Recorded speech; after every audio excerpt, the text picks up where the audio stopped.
সকাল সকাল বাড়ির উঠোনে রোদের হালকা আলো পড়ে আছে।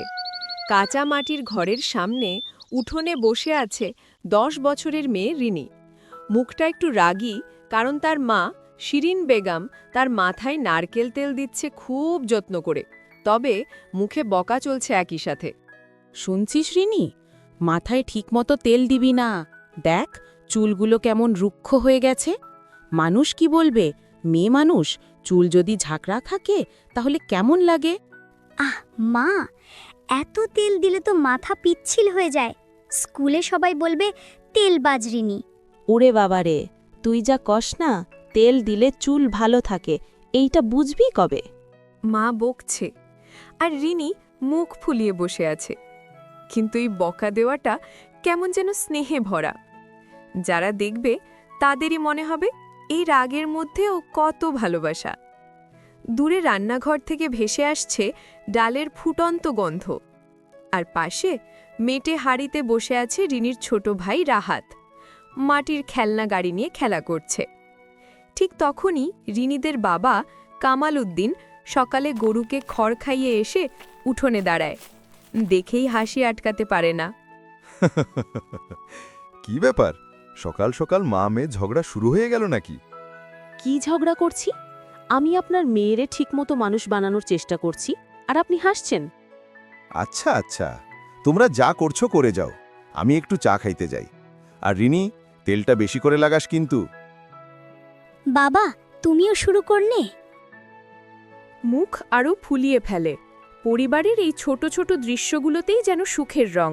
কারো মুখ গোমরা, কারো রাগ, কারো হাসি, সব মিলেই একটি সুখী পরিবার। এদিকে রিনির বাবা বাজারে যায়। সেখানে গ্রামের এক পরিচিত লোক হাশেম চাচা তাকে বলে, কি কামাল ভাই, আজ নাকি তোমার বাড়িতে অতিথি আসবে শুনছি, তো প্রস্তুতি কি নিলে? অতিথি কে আসবে?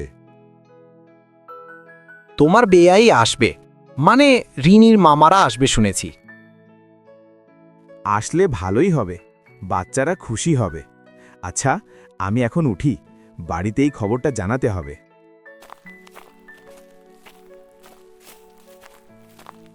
বিকেলের দিকে রিনির মামারা আসে।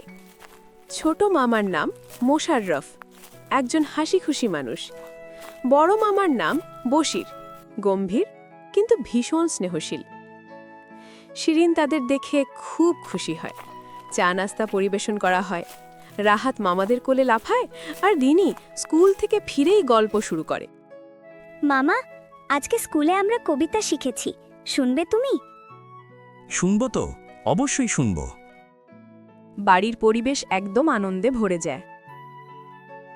সন্ধ্যায় হঠাৎ একটি ছোট ঘটনা ঘটে। রিনি তার ভাই রাহাতকে বকতে গিয়ে বলে, এই রাহাত, আমার খাতা নষ্ট করলি কেন? আমি তোকে নিষেধ করেছি না আমার খাতা ধরতে? তুই এত রাগ করছিস কেন রিনি? ও ছোট মানুষ, ও কি এসব বোঝে? রিনি রেগে চলে যায় এখান থেকে। চুপচাপ বসে বারান্দায় রিনি ভাবে, সবাই শুধু তাকেই বকে। রিনি একা কাঁদছে দেখে বশির মামা রিনির কাছে এসে বসে। কিরে রিনিমা, কাঁদছিস কেন? সবাই শুধু আমাকেই বকে মাম্মা। ভাই কিছু করলে সেটা কিছু না, আমি করলেই সবাই রেগে যায়। মারে, দেখ, যাকে সবাই ভালোবাসে তাকেই বেশি বকে। মা তোকে বেশি ভালোবাসে বলেই রাগ দেখায়। আর রাহাত তো ছোট, ও বুঝে না, তুই তো বড়। রিনি অনেকটা হালকা হয়ে যায়। রাতের খাবার শেষে উঠোনে চাঁদের আলো পড়ে। সবাই মাদুর পেতে বসে গল্প করছে। গল্পের গল্প, হাসাহাসি, ঠাট্টা, পুরো রাত মজাই কাটে। পরদিন সকাল, গ্রামে মেলা বসেছে। রিনি, মিলা, সুধা সবাই মেলায় যায়। মেলায় ঢুকতেই দেখা গেল পুতুলের দোকান, মাটির বাসন, খেলনা গাড়ি, নাগরদোলা, ফুচকা, সবাই খুব আনন্দ করছে। মেলায় সবাই ব্যস্ত। হঠাৎ দেখা গেল রাহাত নেই। সবাই ছুটোছুটি শুরু করে। কামাল দোকানে দোকানে গিয়ে খোঁজে। রিনি ভয় পেয়ে কাঁদে। মেলায় হুলুস্থুল পড়ে যায়। হঠাৎ রিনির চোখে পড়ে একটা খেলনার দোকানের পাশে রাহাত দাঁড়িয়ে আছে, হাতে লাল গাড়ি। রিনি ছুটে গিয়ে জড়িয়ে ধরে। আমাদেরকে না বলে কেন এখানে আসলি ভাই? খুব ভয় পেয়ে গিয়েছিলাম।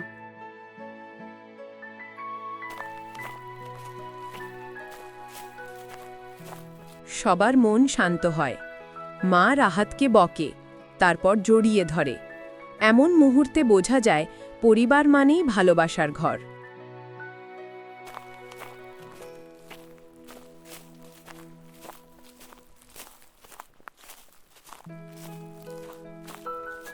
পরিবার থাকলে জীবন কত সুন্দর।